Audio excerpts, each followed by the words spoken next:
आज का टॉपिक है रिलेशनल ऑपरेटर, जो कि ऑपरेटर्स इन जावा चैप्टर में हमने टाइप्स ऑफ डिफरेंट ऑपरेटर्स के बारे में सबसे पहले इंट्रोडक्शन वीडियो में देख लिया था, जिसमें आपको याद होगा कि ऑपरेटर के बेसिकली 3 टाइप ही थे, जिसमें से पहला टाइप था अरिथमेटिकल ऑपरेटर, जिसके बारे में हमने पिछले कई वीडियो में उसके डिफरेंट फर्दर क्लासिफाई कर करके हमने उसके बारे में सारे डिटेल्स को देख लिया है।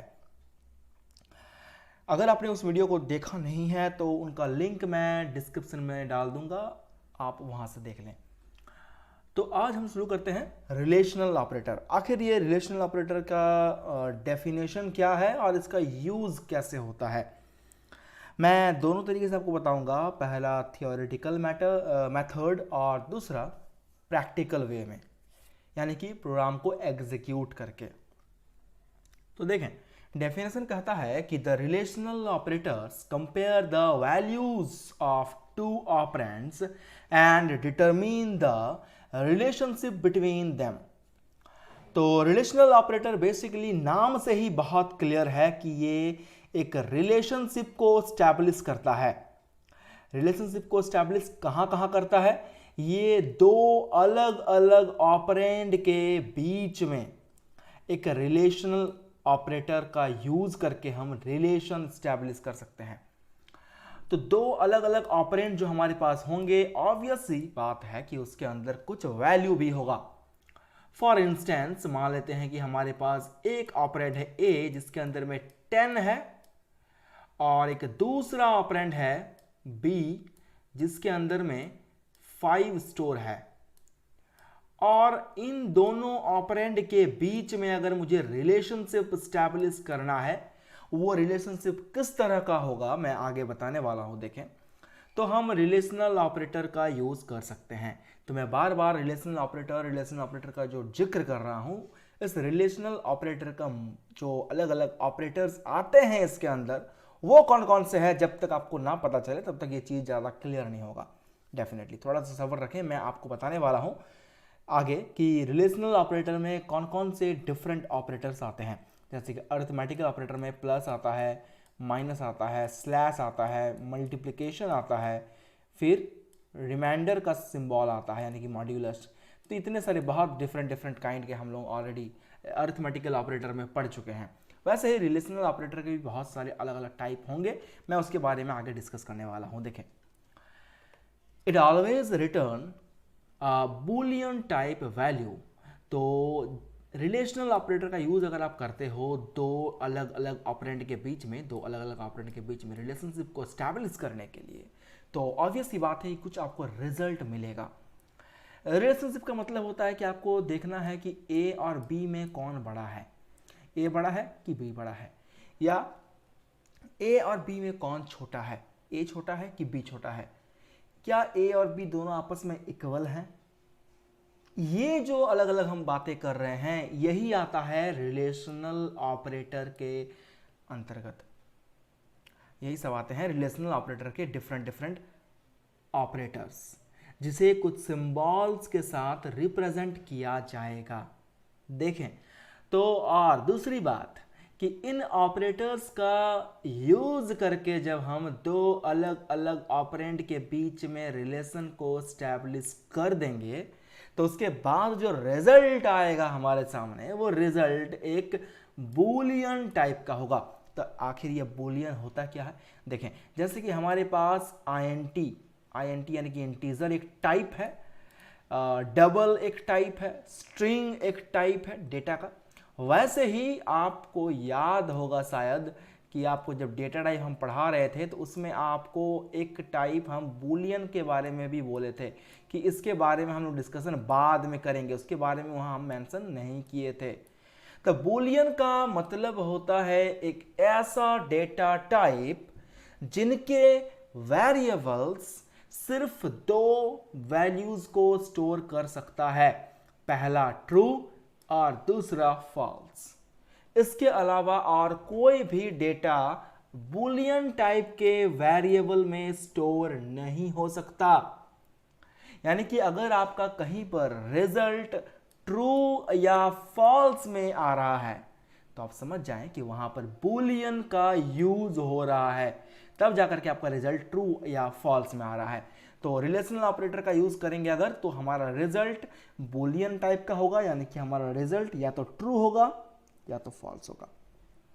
देखें, हमारे पास एक टेबल है जिसके हेल्प से हम डिफरेंट रिलेशनल ऑपरेटर्स को आपके सामने रखने वाले हैं। तो बेसिकली रिलेशनल ऑपरेटर्स हमारे पास 6 हैं और उन 6 ऑपरेटर्स का सिंबल और नाम हम अभी आपको टेबल में बताने वाले हैं, और साथ ही साथ उसका फॉर्मेट, डिस्क्रिप्शन और एक छोटा सा रिजल्ट। देखें, यहां सबसे पहला जो हमारा एक ऑपरेटर दिख रहा है जिसका सिंबल इस कॉलम में है, इस कॉलम में जितने भी हैं सब इस रिलेशनल ऑपरेटर के सिंबल से ही हैं, और उसके बगल में, उसके जस्ट पास में जो एक कॉलम है, ये कॉलम ये इस सिंबल का मीनिंग बता रहा है कि इस सिंबल के हेल्प से आप क्या कर सकते हो, और उसके पास में एक और कॉलम है जो हमें बता रहा है कि उसको यूज कैसे करना है, और जस्ट लास्ट वाला कॉलम हमें बता रहा है कि यूज करने के बाद रिजल्ट कैसा आएगा। ऑलराइट, तो देखें, सबसे पहला हमारा ऑपरेटर है जिसका सिंबल है ये, इसे हमने बचपन में भी मैथ्स में देखा होगा, जिसे हम लोग कहते हैं लेस देन। ये सिंबल लेस देन का है, जिसे हमने मैथ में पढ़ा है। सही बात है, आपने पढ़ा भी होगा। इसे हम लोग कहते हैं लेस देन का सिंबल। और इसका यूज कैसे किया जाता है, तो इसका फॉर्मेट कुछ ऐसा है कि a is less then b। तो ये आपका लिखने का तरीका है इस ऑपरेटर को, इस पहले वाले ऑपरेटर को। तो अगर हम इसको यूज करते हैं तो हमारा रिजल्ट जो होगा वो फॉल्स आएगा, ऐसा बोला जा रहा है। तो क्यों रिजल्ट फॉल्स आएगा, देखें, इस a के अंदर में क्या लिया गया है, इस a के अंदर में 10 लिया गया है, और इस b के अंदर में क्या लिया गया है, b के अंदर में 6 लिया गया है। तो क्या 10 इज लेस देन 6, क्या ये स्टेटमेंट सही है? तो आप बोलोगे नहीं सर, ये स्टेटमेंट गलत है। तो गलत होने पे आपको रिजल्ट क्या प्रिंट होगा, फॉल्स, क्योंकि आपका रिजल्ट जो है वो एक बूलियन टाइप का है। अगला हमारा जो ऑपरेटर का सिंबल है वो है ये, जिसे हम कहते हैं ग्रेटर देन, मैथमेटिकली इसे कहते हैं ग्रेटर देन। और ये हो गया उसका यूज करने का तरीका, जहां पर a ग्रेटर देन b लिखा हुआ है। और ये अगर होता है एग्जीक्यूट, तो हम क्या करें, देखें कि यहां पर लिखा हुआ है 10 is greater then 6, 10 is greater then 6, यही होगा। ऑब्वियस सी बात है, क्योंकि हमारा a है पहले और a का वैल्यू है 10 और b है बाद में, b का वैल्यू है 6। तो क्या 10 6 से बड़ा है? तो आपका आंसर आएगा सर राइट, ये तो बड़ा है, इसीलिए आपका रिजल्ट जो होगा वो ट्रू प्रिंट होगा, क्योंकि ये हमारा आंसर सही है। उसके बाद का ऑपरेटर हमारे पास है लेस देन इक्वल टू, इससे कहते हैं हम लोग, ये ऑपरेटर का सिंबल है और इसका नाम है लेस देन और इक्वल टू, यानी कि इसमें दो तरह का सिंबल है। पहला तो आपका ये लेस देन भी है, और दूसरा दोनों वैल्यू इक्वल है कि नहीं वो भी चेक कर रहा है। इन दोनों ऑपरेंड के बीच में, इन दोनों ऑपरेंड में जो वैल्यूज हैं उनमें दो तरीके का चेक हो रहा है, पहला लेस देन वाला, दूसरा इक्वल वाला।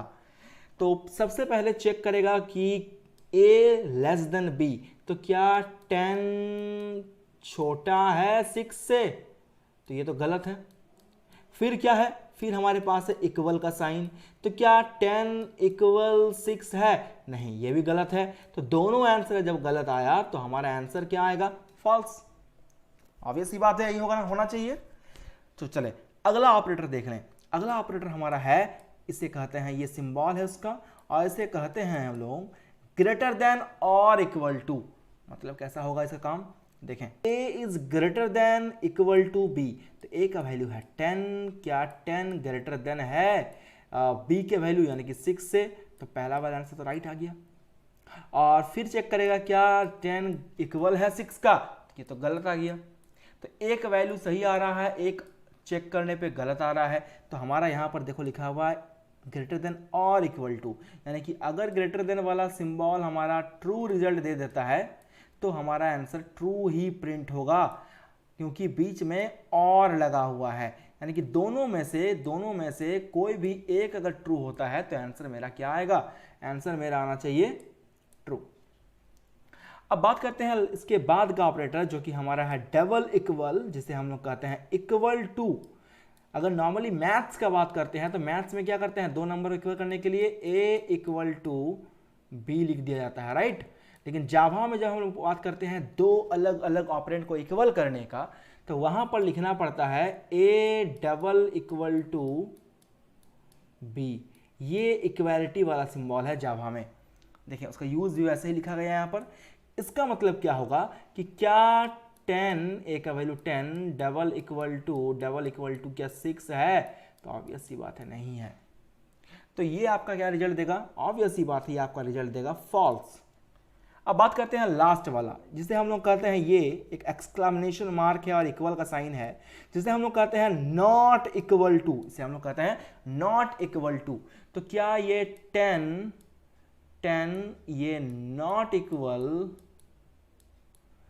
6 है, वही तो लिखे है ना कि a नॉट इक्वल b, यानी कि a का वैल्यू 10 है और b का वैल्यू 6 है। तो क्या 10 6 के बराबर नहीं है, तो ऑब्वियस सी बात है बराबर तो नहीं है, इसीलिए हमारा रिजल्ट क्या होगा, ट्रू प्रिंट होगा।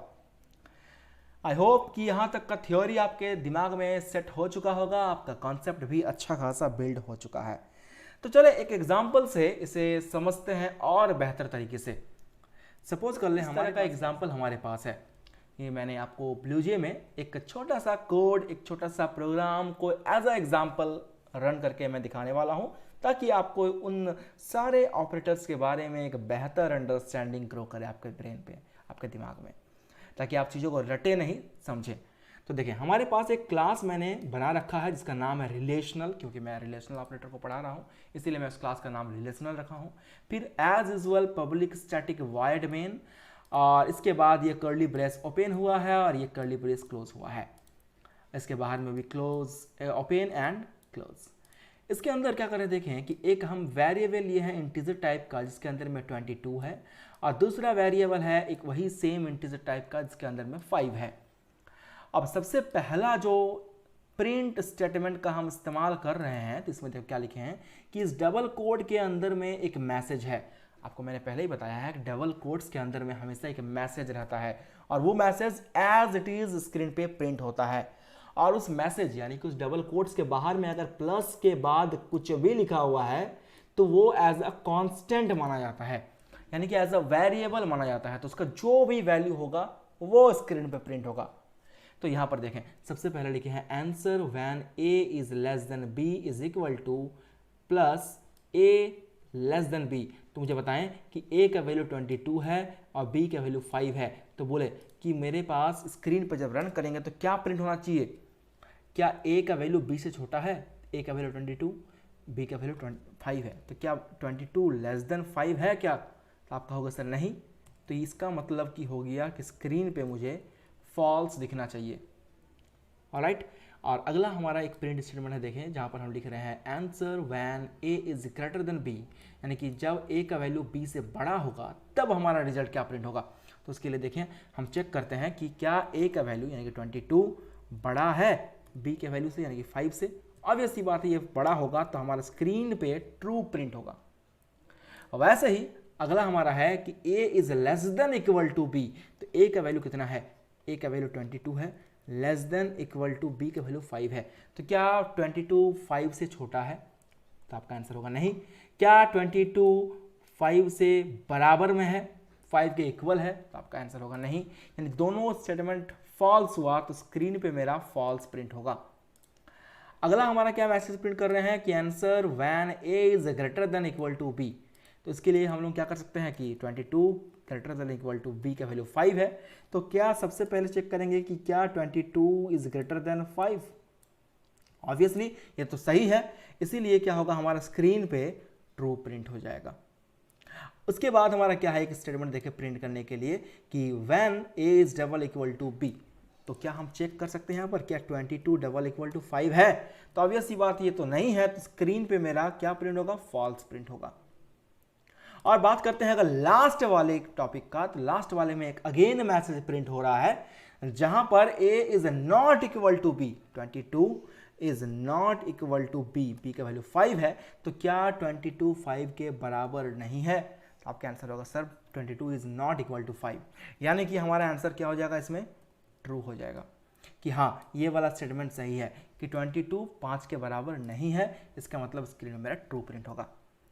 तो इसे मैं कर लेता हूँ एग्जीक्यूट, और एग्जीक्यूट करने के बाद हम समझते हैं कि ये कैसे वर्क करेगा या फिर इसका यूज़ कैसे करते हैं। देखें, मैं उम्मीद करूँगा कि आपको थ्योरी और प्रैक्टिकल के थ्रू बहुत बेहतर अंडरस्टैंडिंग मिलेगी। देखें, इसे करता हूँ मैं कंपाइल करने के बाद देखें लिखा हुआ है class compiled, no syntax error. Close करते हैं और इस रिलेशनल के ऊपर में राइट क्लिक करते हैं और वाइड मेन स्ट्रिंग आरजीएस के ऊपर में करते हैं क्लिक और कर देंगे ओके। इससे क्या होगा देखें, सबसे पहले फॉल्स प्रिंट हुआ, फिर ट्रू प्रिंट हुआ, फिर फॉल्स, फिर ट्रू, फिर फॉल्स एंड फिर लास्ट में ट्रू। और ऐसा ही कुछ पैटर्न हम थोड़ा देर पहले आपको बता रहे थे। तो उम्मीद करूंगा कि ये छोटा सा एग्जांपल आपको रिलेशनल ऑपरेटर का जो बेसिक कॉन्सेप्ट है उसे क्लियर करने में एक माइलस्टोन साबित होगा।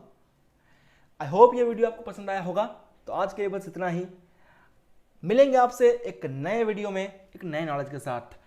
तब तक के लिए take care and good bye.